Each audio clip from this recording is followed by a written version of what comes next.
আজ থেকে বহু বছর আগে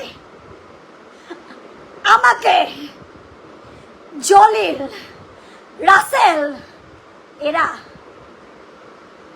ধর্ষণ করতে আসছিল। তখন আমার বাপ মা বুঝে নাই, আমার ফ্যামিলি বুঝে নাই কি করবে, বুঝতে পারে নাই আমারে কেমনে বাঁচাবে, কেমনে আমারে সেভ করবে। আজ এত বছর পরে এই জিনিসটা ঘাটা দিছে, আমি জলিলের সামনে দাঁড়ায় বলতে পারবো সেদিন তোরা কি করছিলি, বল বল তোরা কি করছিলি। রেকর্ড গুলা রেখে দেন, আপনারা রেখে দেন। আমি জীবনে কারোর সাথে অন্যায় করি নাই, কারো টাকা মেরে খাই নাই। সারা জীবন কষ্ট করতে করতে করতে করতে এখানে আসছি। রাস্তা দিয়ে হেঁটে গেছি, গলা পোড়া বলছে, নিজেকে তাও সামলাইছে। আপনারা দেহ ব্যবসায়ী বলতেছেন, সেটাও বিশ্বাস করতেছে। আপনারা বুঝতেছেন, আপনারা দেহ ব্যবসায়ী বলতেছেন, আমারে প্রস্টিটিউট বলতেছেন, আমি সেটাও বিশ্বাস করতেছি। আচ্ছা মানতেছি, আল্লাহ আমি দেহ ব্যবসায়ী।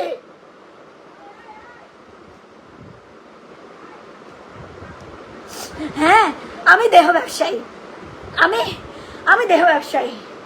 হ্যাঁ আপনারা বলতেছেন আমি সহ্য করতেছি, আমারে বলেন আপনারা আমার ছোট মেয়েটারও ছাড়তেছেন না? আপনাদের কাছে কোনোভাবে মনে হইতেছে না, কোনো দিক থেকে মনে হইতেছে না আপনাদের কাছে যে এই যে চক্রটা এরা আমাকে শেষ করতে চাচ্ছে? আমি 12টা বিয়ে করি নাই, আমি 12টা বিয়ে করি নাই, ওরা ভিউ বাণিজ্যের জন্য করছে। আপনারা বিশ্বাস করেন আমার কথা? আপনারা এক কাজ করেন, কোথায় আসবো বলেন, আমি আসি। আমাকে প্রতিদিন এইভাবে করে না মেরে আমাকে একেবারে মেরে ফেলেন, আমাকে একেবারে মেরে ফেলেন।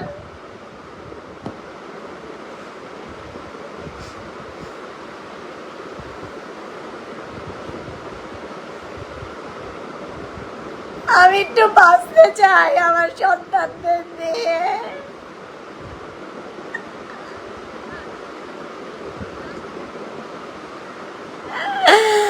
একের পর এক মিথ্যা মামলা, একের পর এক হয়রানি, গত 5-6টা মাসে আপনারা দেখছেন ওর ওয়ালে অন্য কোনো নিউজ আমি ছাড়া? তবু আপনারা বুঝেন না যে ও ভিউ বাণিজ্য করতেছে, ওর সাথে অ্যাড হয়েছে আমার সৎ খালাতো বোন। আপনারা বুঝতেছেন না? যেখানে ম্যাজিস্ট্রেট বলতেছে আত্মহত্যা, সেখানে আমাকে হত্যাকারী বানাইতেছে। যেখানে পোস্টমর্টেম বলতেছে এটা হ্যাঙ্গিং, সেখানে আমাকে হত্যাকারী বানাচ্ছে। আপনারা বুঝবেন কবে আমি মরে গেলে? তখনও বুঝবেন না, তখনও বুঝবেন না।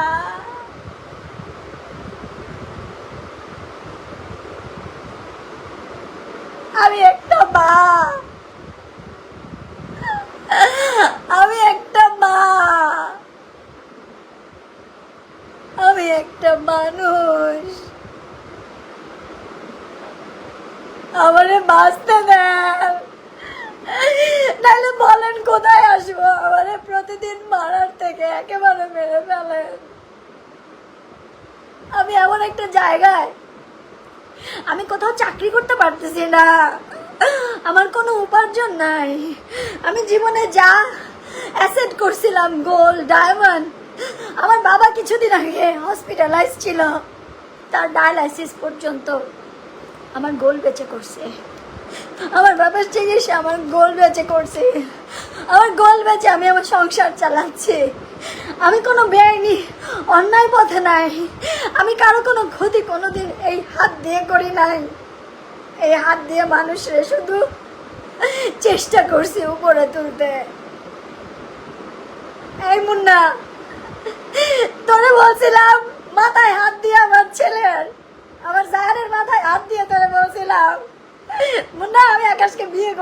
বিশ্বাস করিস না, কিন্তু তুই তোর নিজের ক্যারিয়ার করতে আমাকে এইভাবে মেরে ফেলতে পারলি, আমাকে এইভাবে মারতে পারতেছিস তোর নিজের ক্যারিয়ার করার জন্য। তোর ঘরে একটা মেয়ে আছে না মুন্না? আমি আমার ছেলের মাথায় হাত রেখে কসম কাটছিলাম, একটা মা কখনো তার সন্তানের মাথায় হাত রেখে মিথ্যা বলে না। আমি তোকে বলছিলাম ও ও টাকার জন্য সব করতেছে। নিল তো তোর কাছ থেকে 2.5 লক্ষ টাকা, নিল তো। তোরা বুঝবি না আমার জীবনের স্ট্রাগলটা, তোরা বুঝবি না। আমি কোনোদিন আমি যেখানে কমপ্লেন করে আসছি আমি সেখান থেকে শুধু বিচার চাই। আর আপনাকে মরতে হবে কেন? এর আগে ফ্যানের সাথে ঝুলছেন, সময় মতো বলছিলেন অভিজ্ঞতা নেই, মরেননি, কিন্তু এখন তো অভিজ্ঞতা আছে, এখন তো অভিজ্ঞতা আছে। হ্যাঁ, জামাইগো নাম নিয়া এবার ঠিকঠাক ফ্যানের সাথে ঝুলে পড়েন। কে লিখেছেন? সোহাগী বউ। আর অভিনয় করেন না, আয় হায় অভিনয়, আয় হায় অভিনয়। কেন ফোন দিছো তোমরা? আমাকে মেরে ফেলো। তুমি তো সেই বোন, তুমি তো আমার সেই বোন। কেন ফোন দিছো? আমাকে মেরে ফেলো, আমার বাসায় আসো, এসে মেরে ফেলো, আমাকে মেরে ফেলো তোমরা। এত মিথ্যা আমি আর নিতে পারতেছি না। কেন তুমি এগুলা করছো? রুমার আপু তুমি কেন করছো? নাদিম ভাইয়া কেন রুই আপুকে এগুলা করছে? আমাকে মেরে ফেলো।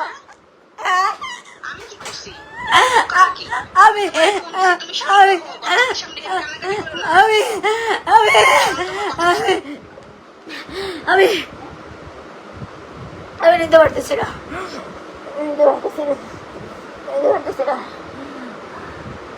রুহির বোন ফোন দিছে, রুহির খালাতো চাচাতো বোন ফোন দিছে। হ্যাঁ, ওরাই আসল ক্রিমিনাল, ওরাই আসল ক্রিমিনাল।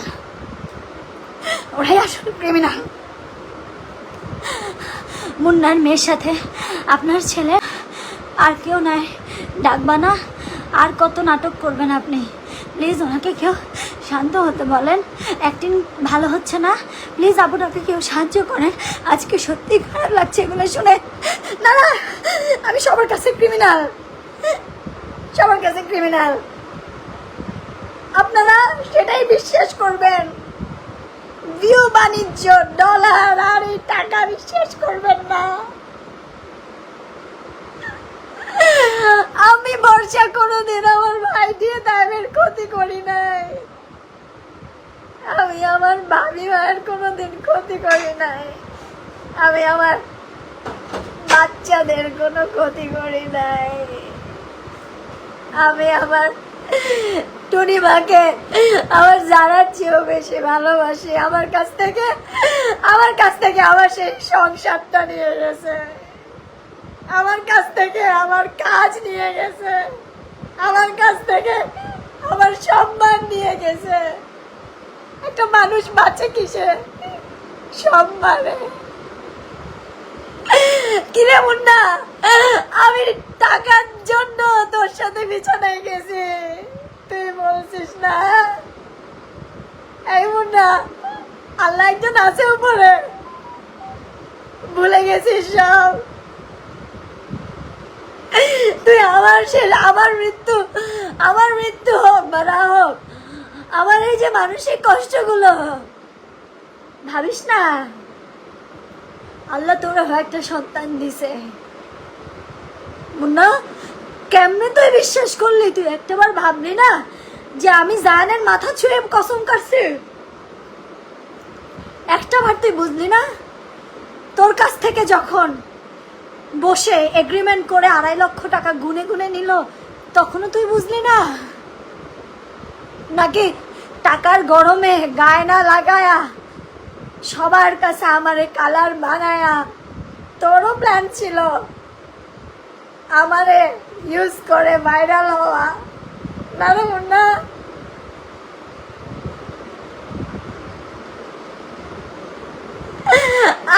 না আমারে মুন্না, আমারে এমনি মারিস না, এমনি মারিস না, তুইও আমার এমনি মারিস না। তোর যে জয়গ্রী দোস্ত আকাশ, ওরাও বল আমার এমনি মারতে না, আমার প্রতিদিন মারাচ্ছে না, আমার একেবারে দুনিয়া থেকে শেষ করে দেয়। কারণ আমি আত্মহত্যা করতে পারবো না। আমার আমার জায়ান, আমার যারা, আমার জায়ান, আমার ফ্যামিলির জন্য, আমার অসুস্থ বাবাটার কেউ নাই রে। আমার বাবাটা অনেক অসুস্থ। তোরা কিডনি ইনস্টিটিউটে খোঁজ নিয়ে দেয়, আমারে তোরা বাঁচতে দে, আমারে তোরা শুধু বাঁচতে দে, ভিক্ষা দে। আর মিথ্যাচার নিতে পারতেছি না, এত মিথ্যাচার নিতে পারতেছি না, এত মন গড়া কথা নিতে পারতেছি না, একটু বুঝ তোরা। আমার আর সম্মান হানি করিস না, আমি হত্যাকারী না, আমি অন্যায়কারী না।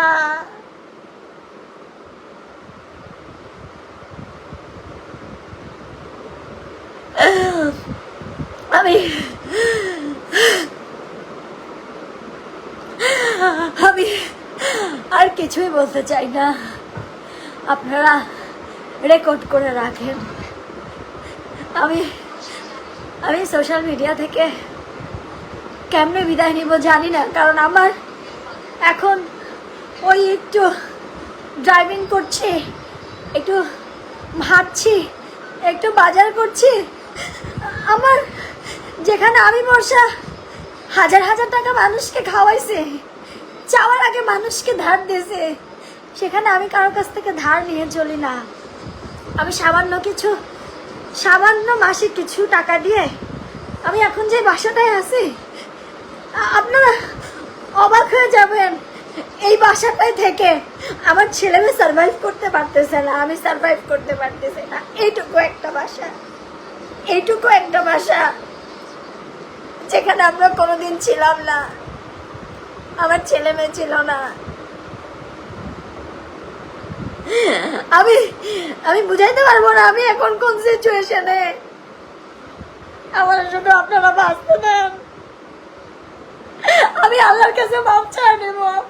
আমি আল্লাহর কাছে প্রতিদিন মাপ চাই, প্রতি মুহূর্তে আমি আল্লাহর কাছে মাপ চাই।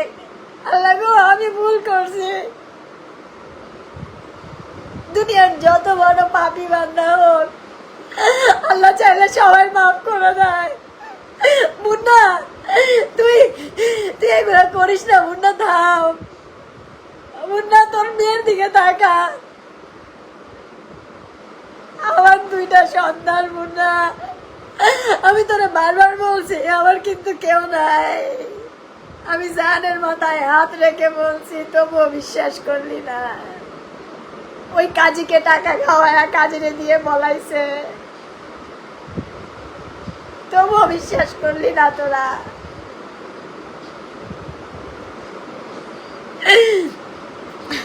আমার অনেক খারাপ লাগতেছে।